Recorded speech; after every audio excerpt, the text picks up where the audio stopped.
My brother brought home the daughter I gave up 8 years ago. My brother Ethan has always loved being the perfect one.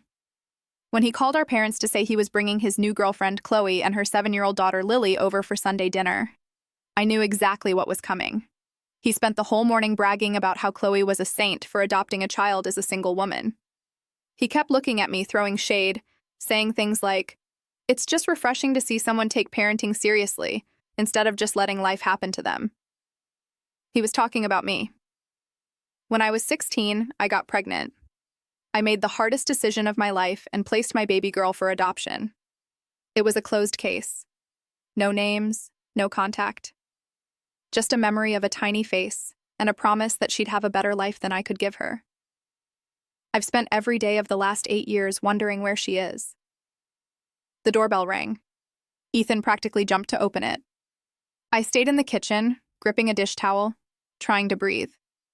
I walked into the living room, ready to paste on a fake smile, but the second I saw that little girl, my heart stopped. She had my chin. She had the exact same messy curls I had at that age. But it was the birthmark on her wrist, a tiny star-shaped patch, that made the room spin. It's the same one I have. I didn't say a word. I just turned and ran to the hallway bathroom, locking the door and sliding to the floor. My mom was knocking, asking if I was okay. Ethan was outside, sounding annoyed, muttering about how I was making a scene and being dramatic. Then, the knocking stopped. It was quiet for a long time. Finally, a soft voice came through the door. It wasn't my mom. It was Chloe. "I saw the star," she whispered. "The agency.